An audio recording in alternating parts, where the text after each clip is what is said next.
स्वामी गंगाधर बाबा के श्री चरणों में कोटिशः नमन। उपस्थित मुझ मंगलमय संत समाज और दूरस्थ यंत्र के द्वारा जो हमारे प्यारे भाइयों बहनों एवं माताएं लोग इससे जुड़े हुए हैं, सब लोगों के चरणों में मैं प्रथम प्रणाम निवेदित करता हूँ। हम लोगों ने आज सत्संग के पाठ में सुना कि जौं परलोक यहाँ सुख चहु, सुनिमम वचन हृदय दृढ़ कहु। यह उपदेश अगर आपको थोड़ा सा पीछे चले जाएं तो आपको याद होगा यह उपदेश भगवान श्री राम अपने गुरुजन सबको बुला करके उपदेश कर रहे हैं। उस उपदेश के क्रम में उन्होंने सर्वप्रथम मनुष्य शरीर की उपादेयता पर बतलाया कि आपको मनुष्य शरीर किस लिए मिला है और किस प्रकार अन्य योनियों से, अन्य शरीरों से यह सर्वश्रेष्ठ है, किस कारण से। देवता लोग भी इसके लिए लालायित हैं, उसका कारण क्या है यह उन्होंने स्पष्ट कर दिया। उस पाठ में उन्होंने मनुष्य शरीर की दुर्लभता और अंततः उन्होंने मनुष्य शरीर की सार्थकता के लिए गुरु का महत्व भी बताया कि अगर इस संसार सागर से पार जाना है तो बिना गुरु के आप नहीं जा सकते। तो यह पाठ पढ़ाने के बाद जब भगवान श्री राम ने सब लोगों को मनुष्य शरीर की उपयोगिता, गुरु की महत्ता पर बल दिया, अब भगवान श्री राम उस साधन की ओर चल रहे हैं जिस साधन के द्वारा उस ध्येय, उस लक्ष्य की प्राप्ति कैसे होगी, किस साधन से होगी, कौन सा साधन अपनाएं जिस साधन के द्वारा, क्योंकि मनुष्य शरीर साधनों का धाम है, मोक्ष का द्वार है, लेकिन कौन सा साधन अपनाएं इसकी पुष्टि उन्होंने अपने प्रवचन में करते हुए आगे बढ़ाया उस विषय को। तो उस विषय की ओर हम लोगों को देखना है। तो भगवान श्री राम आज कह रहे हैं कि जौं परलोक यहाँ सुख चहु, सुनि मम वचन हृदय दृढ़ कहु। एक तो हम लोग इस लोक को देख रहे हैं और यूं कहा जाए इस लोक को भी पूरा पूरा हम इन आंखों से देख नहीं पाते, परंतु जो भी संसार में दृश्य है, जो भी संसार में देखने योग्य चीज है, यानी जो पंच विषय हैं, उन्हीं को पंच ज्ञानेंद्रियों के द्वारा हम देखते हैं संसार में, और हम इसी को सुख मानते हैं। पंच विषय रूप, रस, गंध, स्पर्श और शब्द, ये पंच ज्ञानेंद्रियों के अपने अपने विषय हैं। जैसे आंख का विषय रूप है, कान का विषय शब्द है, नाक का विषय गंध है, त्वचा का विषय स्पर्श है और जीवा का विषय रस है। संसार में ये पंच विषय ही हैं, छठा कोई विषय नहीं है। और इन्हीं विषयों को भोगने में, इन्हीं विषयों को लेने में हम लोग सुख मानते हैं। भगवान श्री राम सजग करना चाहते हैं, चेताना चाहते हैं, सावधान करना चाहते हैं। जैसा कि आज लोग समझते हैं कि संसार में एन केन प्रकारेण जिस प्रकार भी धनोपार्जन हो जाए, जिससे हम सुख प्राप्त कर लें, बढ़िया गाड़ी, बढ़िया मकान इत्यादि, संसार में मान प्रतिष्ठा मिल जाए, इसी को इस लोक में लोग सुख मानते हैं। यानी जो इंद्रियों को भाता है, इंद्रियों के विषय को लोग सुख मानते हैं। परंतु यह जो संसार दिख रहा है, यह पंचभूतों से बना हुआ संसार है। संसार सिर्फ इतना ही नहीं है। भगवान राम कह रहे हैं कि जाओ परलोक यहाँ सुख चाहो। उन्होंने पहले महत्व दिया कि जाओ परलोक, यहाँ तो तुमको सुख चलो जिस प्रकार मिल रहा हो, परंतु यहाँ से जाने के बाद कहाँ जाना है पता नहीं। लेकिन यह पता है कि यहाँ से जाना है, क्योंकि ऑल मेन मस्ट डाई।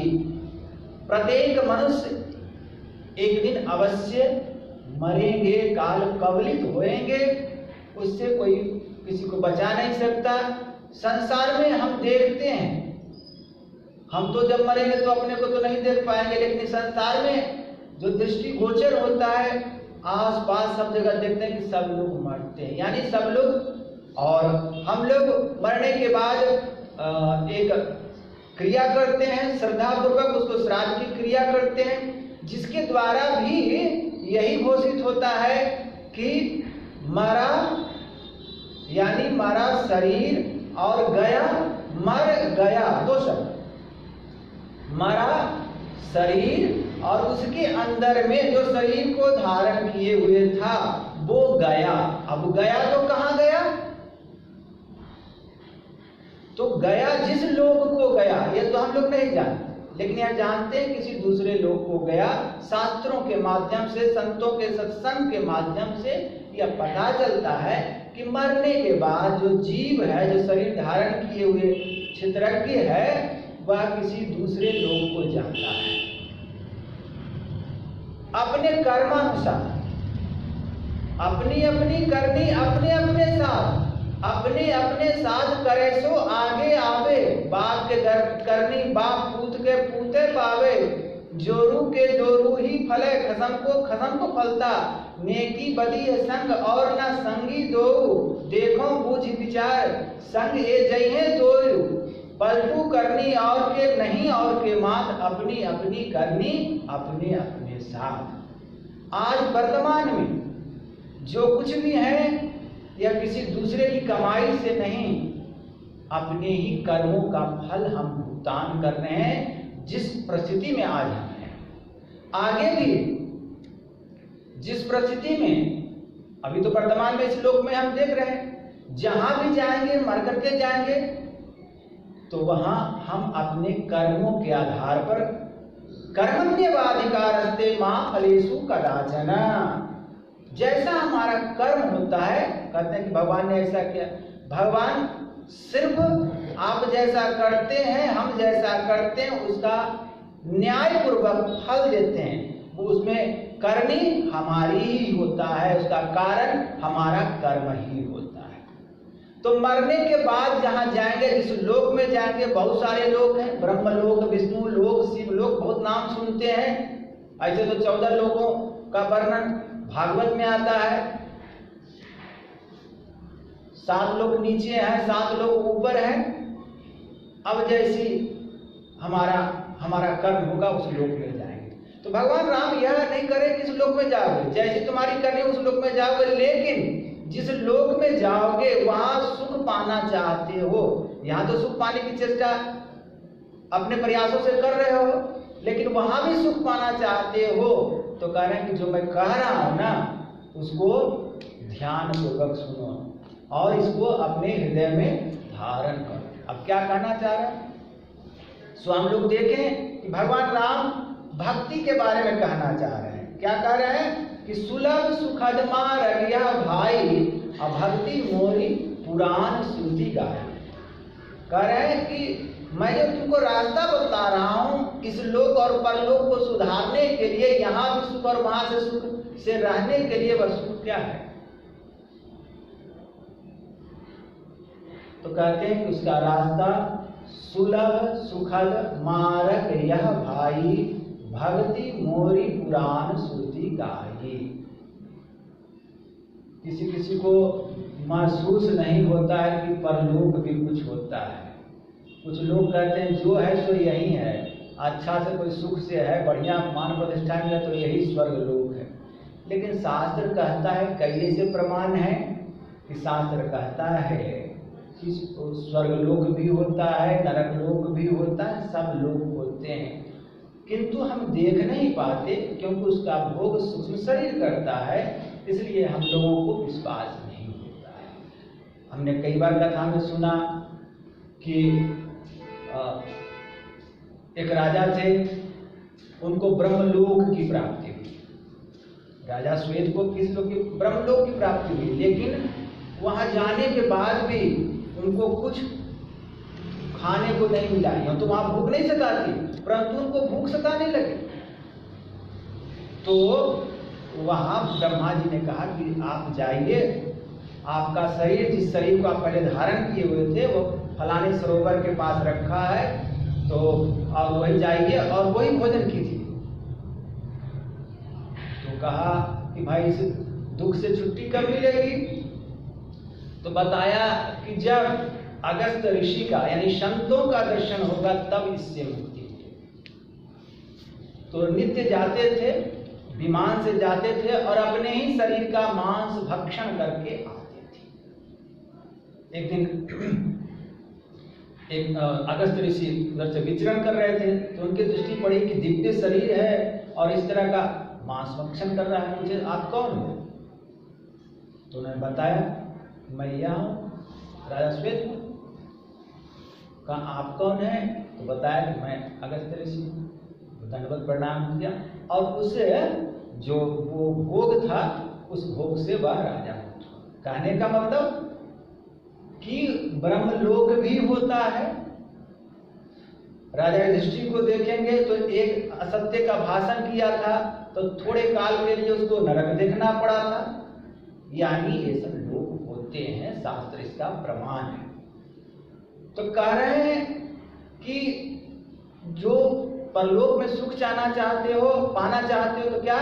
तो कह रहे हैं सुलभ सुखद मार्ग यह भाई। अब वो रास्ता क्या है? भगति मोरी पुराण श्रुति गाई। उसका रास्ता है ईश्वर की भक्ति, ईश्वर में प्रेम।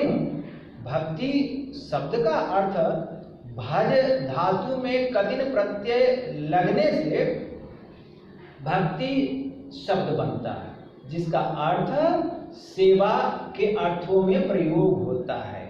यानी जिस किसी को कोई कमी हो उसकी पूर्ति कर देना उसकी सेवा कहलाती है। कोई प्यासा उसको पानी पिला दिए तो वह उसकी सेवा हो गई। कोई रोगी है उसको दवा दे दिए तो वह उसकी सेवा हो गई। परंतु ईश्वर को क्या, किस चीज की आवश्यकता है, किस चीज की कमी है? उसको किसी चीज की कमी नहीं, परंतु कमी किसे है? कमी हमें है, मुझे है। हम भक्ति के द्वारा ईश्वर की सेवा करते हैं, मतलब ईश्वर की नहीं, हम अपनी ही सेवा ईश्वर के भाव को रख करके करते हैं, जिससे अपना ही कल्याण होता है।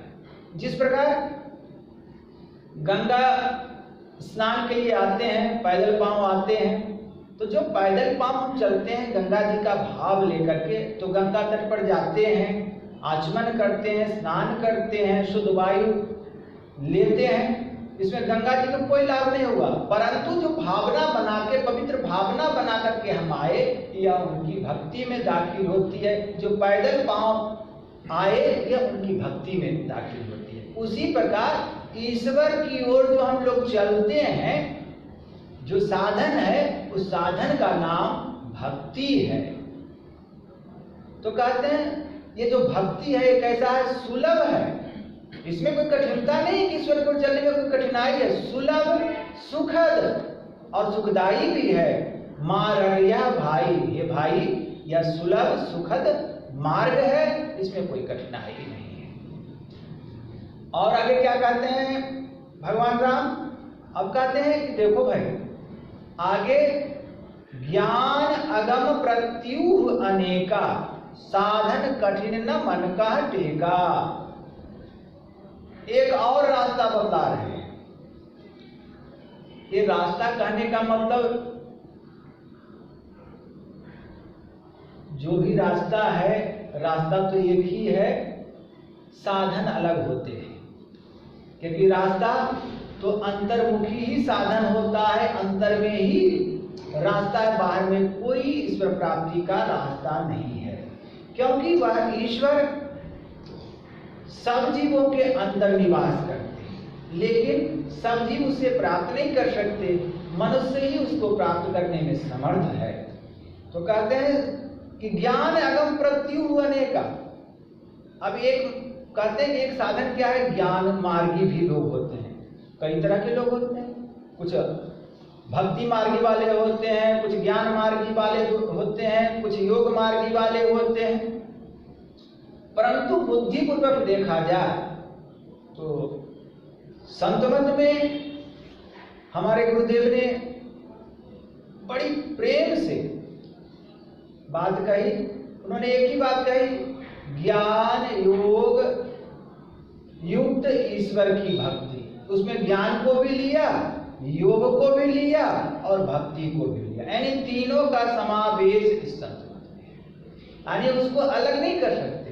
कह रहे हैं कि जो ज्ञान पक्ष से चलते हैं, एक तो भक्ति पक्ष से चलते हैं, सेवक और सेवी का भाव लेकर के साधन करते हैं, और एक ज्ञान के पक्ष को लेकर के चलते हैं, अहम ब्रह्मास्मि, मैं ही ब्रह्म हूँ, इस तरह भावना करते हैं। तो इस ख्याल से जो लोग साधन करते हैं उसको ज्ञान मार्ग ही कहते हैं।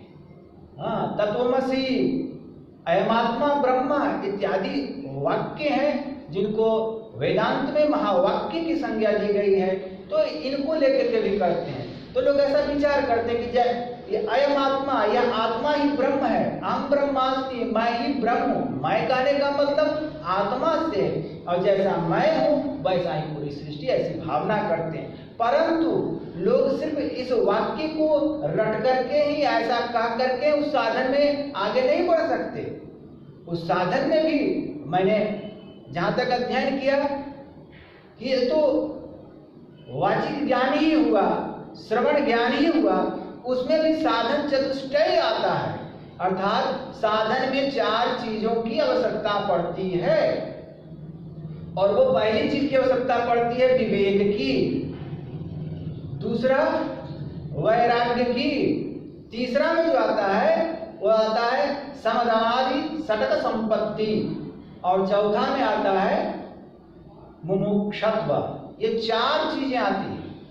अर्थात विवेक, नित्य अनित्य विवेक, अर्थात नित्य और अनित्य का जो ज्ञान है वही विवेक कहलाता है। नित्य ब्रह्म है, नित्य सत्य है, नित्य ईश्वर है, और बाकी जो भी दृश्य जगत है, संसार है, ये क्या है? अनित्य है, यानी सब दिन रहने वाला नहीं है। इसी को विवेक कहते हैं, इसका ज्ञान ही विवेक कहलाता है। वैराग्य, राग कहते हैं सुखानुसई राग, यानी सुख के प्रति जो हमारी भावना होती है, हमारी वृत्ति जो बनती है, उसको राग कहते हैं। तो राग की परिभाषा हो गई। और राग के पहले लगा है बी, अर्थात जहां राग नहीं है। दूसरे अर्थों में संतों ने कहा कि वैराग्य किसे कहते हैं? तो कहा यह अमूत्रार्थ फल भोग विराग। विराग किसे कहते हैं? तो इस लोक में, जैसे भगवान राम कह रहे हैं इस लोक और परलोक, कह रहे हैं इस लोक और परलोक, यह अमूत्रार्थ फल भोग विराग, अर्थात इस लोक से लेकर के ब्रह्म लोक तक किसी वस्तु की कोई कामना नहीं। यहाँ इस संसार में न तिनके की कामना हो और न ब्रह्म पद की कामना हो, इसको कहते हैं वैराग्य, अर्थात संसार में कोई कामना ना हो। 2 हुआ। तीसरा सकट संपत्ति, इसमें 6 चीज आते हैं, सम, दम, उपरति, तितिक्षा, श्रद्धा और समाधान। सम कहते हैं, हम लोग जानते हैं बार बार, सातम सम मोहि मैं जग देखा, अर्थात मनोनिग्रह को शम की साधना कहते हैं। दम अर्थात इंद्रिय निग्रह को दम की साधना कहते हैं। तो सम, दम, उपरति अर्थात संसार से उपराम होने की इच्छा, और तितिक्षा, तितिक्षा कहते हैं सुख दुख, सर्दी गर्मी, मान अपमान को सहन करने की शक्ति। साधक को, भक्त को इन सब चीजों को सहना चाहिए, तब होता है, ईश्वर की ओर चलता है। तो सम, दम, उपरति, तितिक्षा, श्रद्धा और समाधान। श्रद्धा किसे कहते हैं? तो कहते हैं कि शास्त्र वचनेषु और गुरु वचनेषु, यानी शास्त्र वचन और गुरु के वाक्य पर जो श्रद्धा होती है, यानी दोनों के वाक्य जो मिलते हैं, यानी दोनों का अनुसरण होना चाहिए। शास्त्र वचन से भी गुरु का वाक्य मिलना चाहिए, और इस पर जो हमारी भावना होती है, इस पर जो हमारी इच्छा होती है, इसी को श्रद्धा की संज्ञा दी गई। तो श्रद्धा, और जब श्रद्धा हो जाती है तो फिर अंत में क्या होता है? समाधान मिल जाता है, यानी मुक्ति मिल जाती है, यानी इच्छा चीजों की आवश्यकता है। अंत में कहते हैं चौथा चीज क्या था? मुक्षत्व, यानी मुक्ति की इच्छा होनी चाहिए, ये साधन भी होना चाहिए। तो इसलिए ज्ञान मार्गी को कहा कि कठिन है। यहाँ क्या है? ज्ञान अगम, ये दुर्बोध है, इसको धारण करना, इसको समझना इतना आसान नहीं है। ज्ञान अगम प्रत्यु होने का, और इसमें विघ्न भी बहुत है, विक्षेप भी बहुत है, प्रतिबंध भी बहुत है, ब्रेकर भी बहुत है। लोग अहम ब्रह्मास्मि करके अपने में अहंकार उत्पन्न हो जाता है, मैं ज्ञानी हूं, इसका अहंकार हो जाता है। यानी ज्ञान को भी कई भागों में बांटते हैं। सिर्फ श्रवण ज्ञान से, जैसा कि वेदांत ने समझा दिया कि उसके लिए भी मनोनिग्रह और इंद्रिय निग्रह की आवश्यकता है, इसलिए इसको लोग ध्यान नहीं देते, सिर्फ अहम ब्रह्मास्मि का करके आगे बढ़ा देते हैं, कहते हैं हमको तो सब ज्ञान। तो ऐसा नहीं, ये तो सिर्फ श्रवण ज्ञान हुआ, मनन ज्ञान होता है, निधिध्यासन ज्ञान होता है, और अंत में अनुभव ज्ञान होता है। तो इसलिए कहा कि ये जो मार्ग है, ज्ञान का मार्ग, यहाँ राम जी सबको जो सुलभ मार्ग है वो बतलाना चाहते हैं, और वो सुलभ मार्ग ज्ञान को नहीं वरन ईश्वर भक्ति को बतलाना चाहते हैं, भक्ति की उपादेयता बताना चाहते हैं। क्योंकि राम जी ने सबरी को भी ज्ञान का उपदेश नहीं दिया। वहां उस जंगल में भी भगवान राम ने किसी ज्ञानी की खोज नहीं की, किसी भक्त की खोज की, और भक्ति की जो पारंगत थी सबरी, उसके पास गए हैं, और वहां भी उपदेश देते हुए भगवान श्री राम ने भक्ति का ही उपदेश दिया है। प्रथम भक्ति संतन कर संगा, दूसरी रति मम कथा प्रसंग, एवं प्रकार से 9 प्रकार की भक्तियों का समावेश किया है। यहाँ भी उसी तरह भक्ति की प्रकाष्ठा बतलाई है। यहाँ तक भगवान राम ने कह दिया कि करत कष्ट बहु पावे कोई, और भक्तिहीन मोहि प्रिय नहीं सोई।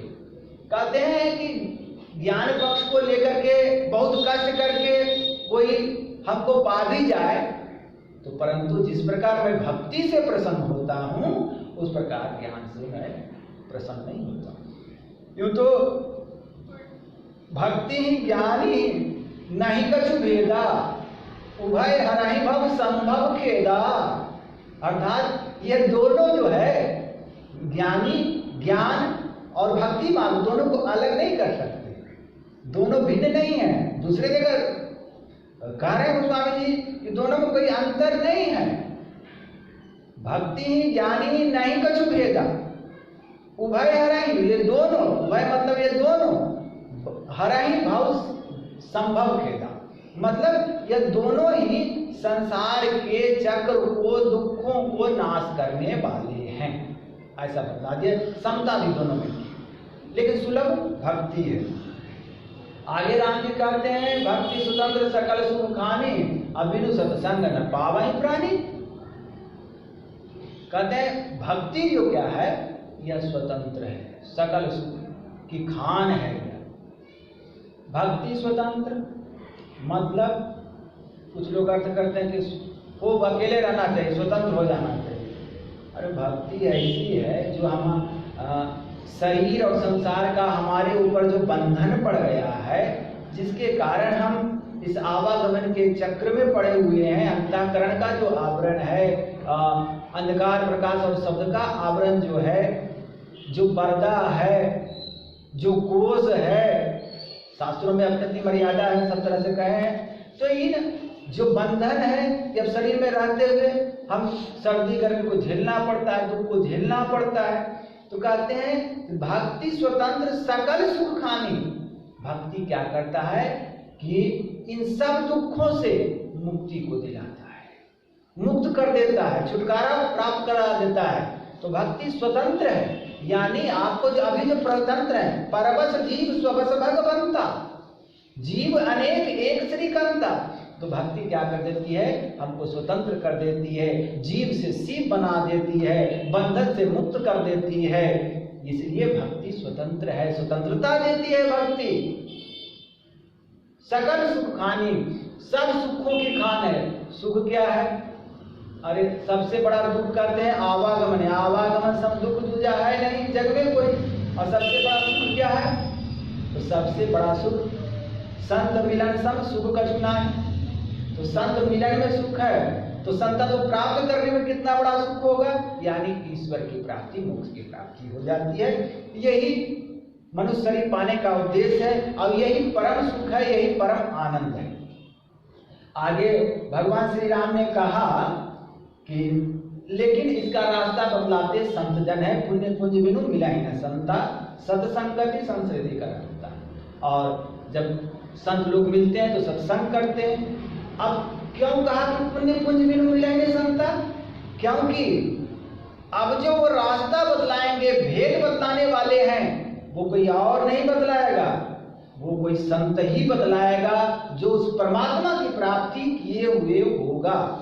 इसलिए पुण्यों का संग्रह करना चाहिए कि उन संतों का सत्संग मिले। अब वो सत्संग क्या, वो क्या बतलाते हैं? तो आगे बतलाते हैं कि और एक गुप्त मत सबही कहो कर जोरी, शंकर भजन बिनानर भक्ति न पावई मोरी।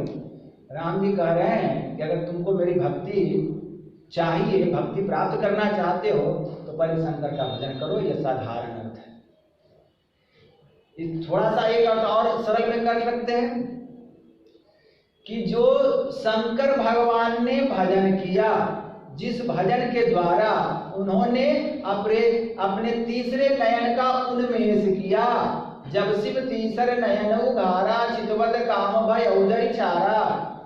जिस साधन के द्वारा उन्होंने तीसरे दिल को खोला, तीसरी आंखों को खोला, जब तक उस साधन को नहीं करेंगे तब तक हम, यानी हमारी भक्ति नहीं होगी, राम की भक्ति नहीं होगी।